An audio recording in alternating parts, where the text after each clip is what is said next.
개광철 의원입니다. 주역에 방위유치 무리군분 기흉생이야 라는 말이 있습니다. 무리군분, 모든 삼라만성은 무리를 이룬다. 사람도 마찬가지죠. 끼리끼리 모인다. 그러니까 마음이 서로 통하는 사람들끼리 모임도 결성하고 단체를 조성하죠. 나하고 마음이나 사상이 다른 사람들하고 어울리다 보면 괜히 기분이 나빠집니다. 그래서 유유상종이라는 말이 있습니다. 이렇게 어떤 사람들은 마음이 따뜻하고 푸근하고 배려심이 강하고 이타적인가 하면 어떤 사람들은 자기만 생각하고 굉장히 이기적이고 냉담하고 냉정하고 자기 주관만 추구하고 그야말로 밥 마신 사람들 많습니다. 그러나 이러한 성격은 그렇게 타고나는 것이죠. 그렇기 때문에 후천적인 노력에 의해서 그것을 개선하려고 하는 교육과 의지가 필요합니다. 자, 이렇게 그 사람의 마음이 따뜻한지 냉정한지 배려심이 깊은지 아니면 자기만 아는 사람인지 이런 것들이 어디에 나타나냐? 감정선에 나타납니다. 그러니까 이 감정선을 보면 이 사람의 대인관계가 어떤지, 사람을 상대하는 매너가 어떤지, 부드러운 사람인지 차가운 사람인지 이런 것을 알 수 있습니다. 그것을 단적으로 보자면 감정선이 이렇게 직선형에 짧다. 그러면 이 사람은 냉담하고 차갑고 이기적이고 오로지 자기만의 물질만 추구하는 사람입니다. 반면에 감정선이 이렇게 부드럽고 길게 곡선 형태를 띠고 있다. 그러면 이 사람은 마음이 따뜻하고 부드럽고 배려심이 많은 사람이다. 이런 것을 단박에 알 수 있습니다. 그러면 감정은 무엇이 주관하냐? 하트, 심장이 주관합니다. 그렇기 때문에 감정선이 잘 발달되어 있다는 얘기는 심장이 튼튼하다. 심장이 튼튼해야 마음 씀씀이도 건실하다. 그러니까 감정선에 어떤 결함이 있다면 그 기능이 잘 작동되지 않겠죠. 그래서 오늘은 감정선에 나타나는 여러 가지의 결함 형태에 대해서 살펴보겠습니다. 감정선의 형태라든지 방향이라든지 기초적인 사항에 대해서는 이전에 이미 다른 동영상에서 올려놨으니 참고하시면 됩니다. 자, 감정선이 이렇게 있다고 하면 여기에 이렇게 하향하는 지선이 있을 수 있습니다. 이렇게 감정선에서 하향하는 지선이 있다. 그러면 슬픔, 상심으로 인한 소갈이, 속병, 화병 이런 것이 있구나. 그러니까 모든 주요선에서 생겨나는 지선은 이렇게 위로 향하는 상향지선이 좋습니다. 또 감정선을 이렇게 끊고 지나가는 횡단선이 있을 수 있습니다. 이것 또한 근심, 마음의 상처를 뜻합니다. 그리고 심장질환을 의미하기도 합니다. 자, 가장 안 좋은 것은 감정선에 나타나는 손문양입니다. 자, 손금은 두뇌에서 보내는 생체 에너지를 원활하게 유통시키는 통로 역할을 한다고 그랬죠. 그런데 그것이 장애선에 막히면 그 생체 에너지를 원활하게 흘려보낼 수 없습니다. 손문양이 생겼다. 그러면은 흐르는 물이 거기 고여서 정체되어 있다, 막혔다 이런 뜻이 됩니다. 그러니까 그것이 막히면 심장의 흐름이 막힌다, 심장질환이 있다 이런 얘기입니다. 그래서 감정선상에 나타나는 손문양이 가장 안 좋은 위치는 약지 밑입니다. 자, 여기 약지 밑에 이렇게 손문양이 생겼다. 이것은 그야말로 심장의 이상 징후입니다. 이 손문양이 작으면 급성 심장 발작입니다. 그런데 손문양이 나뭇잎처럼 이렇게 길게 연결되어 있다. 그러면 만성 심장 질환이에요. 그 다음에 소지 밑에 감정선에 이렇게 커다란 손문양이 있다. 이것은 고혈압 증세를 의미합니다. 소지 밑에 손문양이 이렇게 조그맣게 둥글둥글 이렇게 연결되어 있다. 그러면 이것은 저혈압을 나타내요.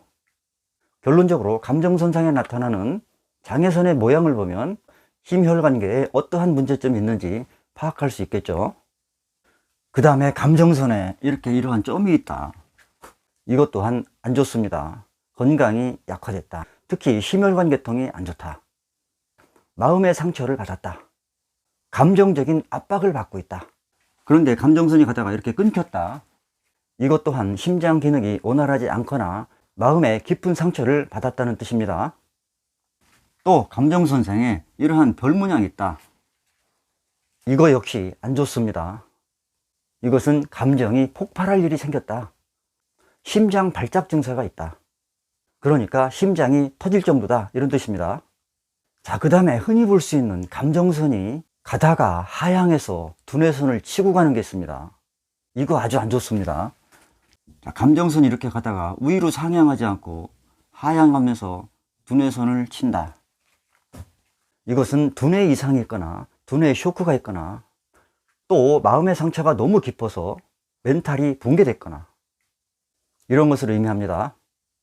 그 다음에 감정선에서 내려오는 하향지선이 두뇌선과 연결되는 경우가 있습니다.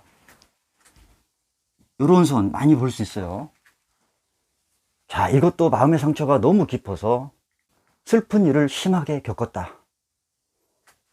그래서 이런 것을 비애의 선이라고 합니다. 비애를 겪었다, 배신을 당했다, 마음의 상처를 심하게 받았다. 그 다음에 감정선이 이 손바닥 끝까지 오지 않고 오다가 멈추는 경우가 있습니다. 이렇게 내려오다가 여기서 멈췄다.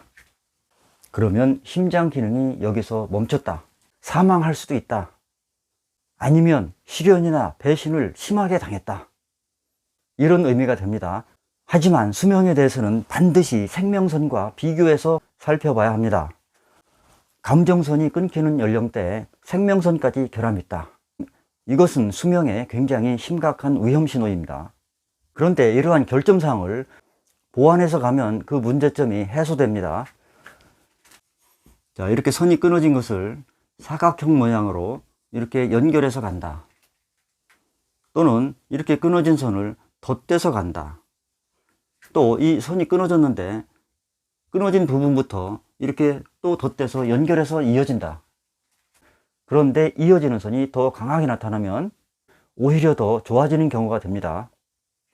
자, 그 다음에 감정선과 두뇌선 사이의 간격을 방정구간이라고 하는데 여기가 넓은 사람, 그러니까 두뇌선과 감정선 사이 이 구간이 넓은 사람은 마음 씀씀이도 넓습니다. 표현을 잘한다. 속을 다 터놓고 얘기한다. 솔직하고 개방적이다.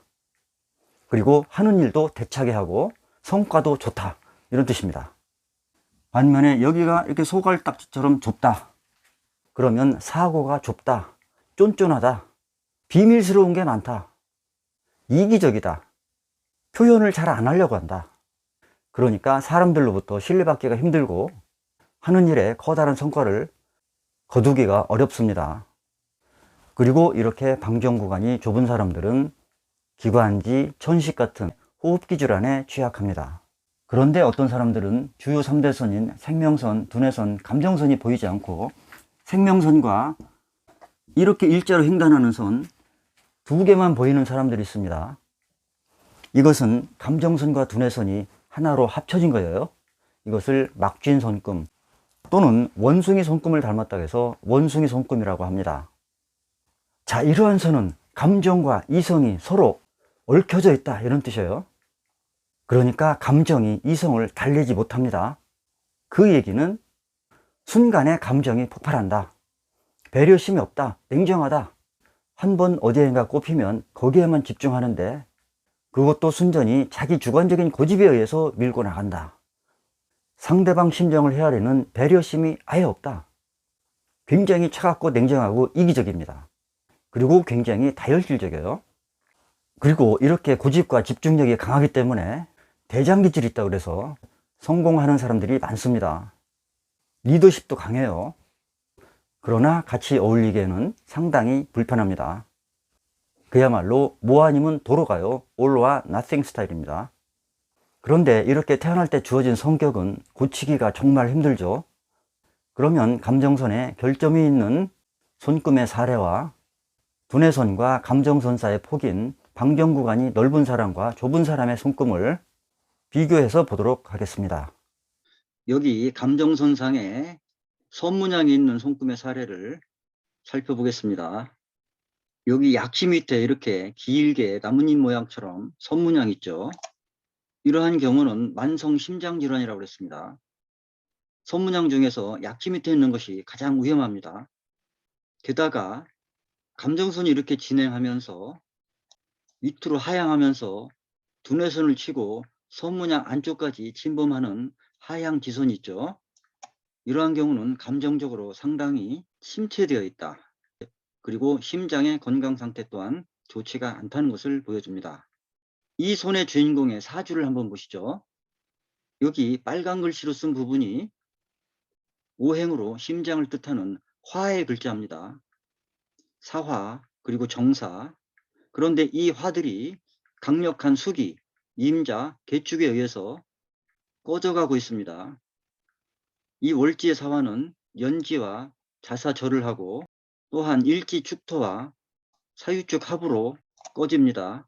희지의 사화 역시 사유축 합으로 빛을 제대로 발휘하지 못합니다. 천간의 정화 또한 바로 옆에서 정계충으로 손상을 당하고 연간의 임수와 정임합으로 재차 손상을 당합니다. 이렇게 정화가 손상을 당하면서 화가 상징하는 심장이 허약하다는 것을 뜻합니다. 이렇게 손금과 사주는 서로 상당한 관련성을 가지고 있습니다. 자, 이번에는 두 개의 손을 통해서 감정선과 두뇌선 사이의 이 면적을 방정구간이라고 한다고 그랬죠. 여기가 넓고 좁음에 따라서 어떠한 성격을 가지고 있는지, 이러한 방정구간은 감정선, 두뇌선, 생명선으로 나타내는 이 두 개의 구간이 균형을 이룰 때 건강하다고 합니다. 그러니까 이 부분의 면적하고 이 부분의 면적이 1대1로 균형을 이루면 건강하고 하는 일에 성과를 이루고 감정 표현도 원만하게 잘한다. 반면에 오른손처럼 폭이 이렇게 좁으면 감정을 표현하는데 어려움을 겪는다. 즉 감정적인 핸디캡이 있다. 속마음을 솔직하게 털어놓지 않는다.